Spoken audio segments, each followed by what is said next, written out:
Doctor Mamoni Raisom Goswami.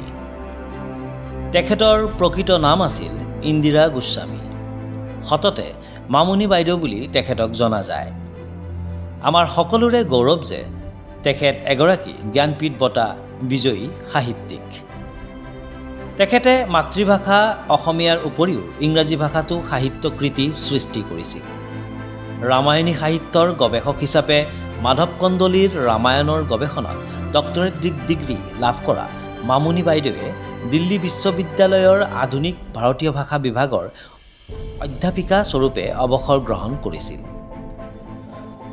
গল্পকাৰ হিচাপে আত্মপ্ৰকাশ কৰা মামণি বাইদেউৰ ৰচনাৰ ভিতৰত উল্লেখযোগ্য উপন্যাস হৈছে অহিৰণ, চেনাবৰ, শ্ৰুত, নীলকণ্ঠী ব্ৰজ, মামৰে ধৰা তৰোৱাল, তেজ আৰু ধূলিৰে ধূসৰিত পৃষ্ঠা, দঁতাল হাতীৰ উৱে খোৱা হাওদা, আধা লিখা দস্তাবেজ, সংস্কাৰ, উদয় ভানুৰ চৰিত্ৰ ইত্যাদি। তেখেতে 1982 চনত সাহিত্য একাডেমি বঁটা আৰু 2000 চনত ভাৰতীয় জ্ঞানপীঠ বঁটা লাভ কৰিছিল। মামণি ৰয়ছম বাইদেউৰ সাহিত্যত তেখেতৰ জীৱনৰ প্ৰভাৱ স্পষ্ট।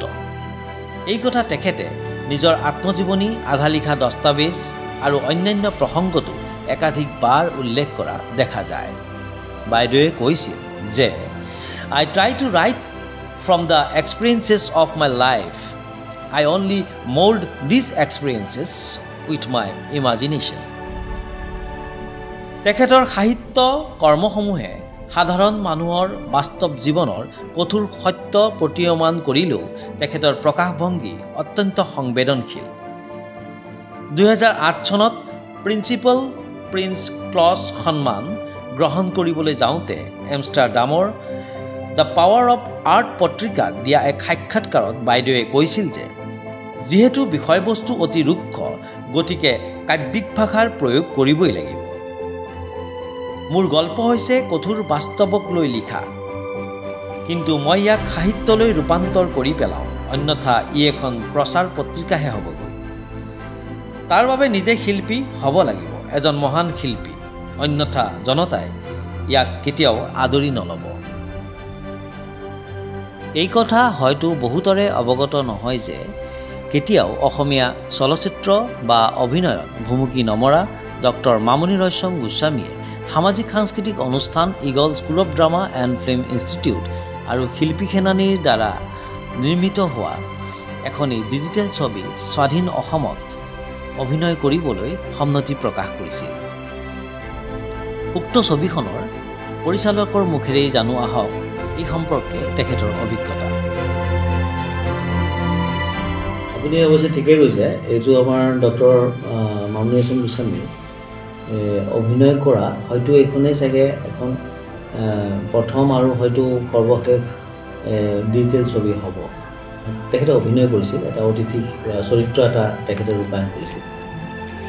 এতিয়া কথা হ'ল কি যে সেইটো দিন হ'ল, অলপ দিন হ'ল।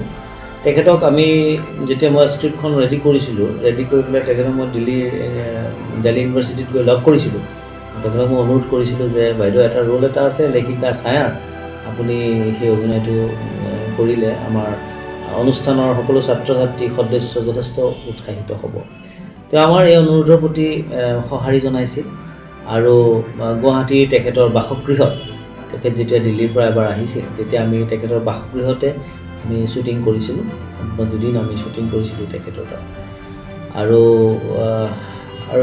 কি ক'ম আৰু তেখেতৰ যিটো অনুপ্ৰেৰণা, মোৰ যিটো সম্পূৰ্ণ এজন নতুন ৰাইটাৰে কওক বা নতুন এটা চিন্তাৰ তেখেতে যে মানে প্ৰেৰণা যোগাইছিল, তাৰ বাবে মই মোৰ জীৱনৰ আটাইতকৈ এটা ডাঙৰ স্মৰণীয় মুহূৰ্ত।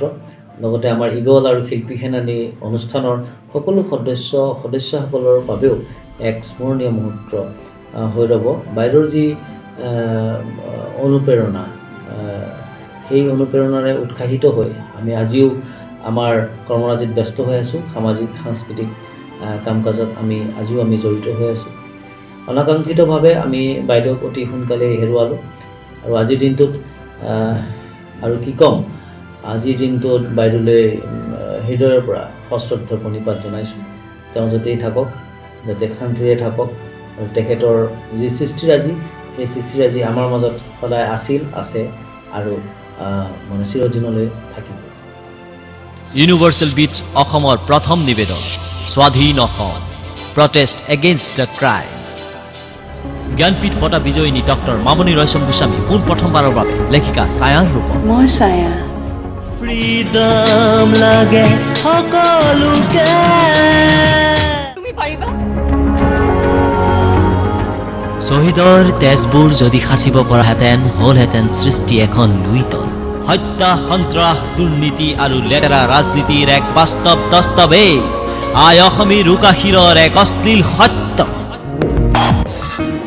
জনপ্ৰিয় অভিনেতা ৰবি শৰ্মা আৰু ভগৱত প্ৰীতম, নৱাগত ঋষি কাশ্যপ আৰু অভিনেত্ৰী জেৰিফা ৱাহিদৰ দুৰ্দান্ত অভিনয়, লগতে আন্তঃৰাষ্ট্ৰীয় খ্যাতিসম্পন্ন অভিনেত্ৰী মলয়া গোস্বামী। প্ৰত্যেকজন অসম্পন্ন অভিনেত্ৰী মলয়া গোস্বামী। প্ৰত্যেকজন অসমীয়াৰ এটি অপ্ৰকাশিত প্ৰশ্ন, স্বাধীন অসম। স্বাধীন অসম।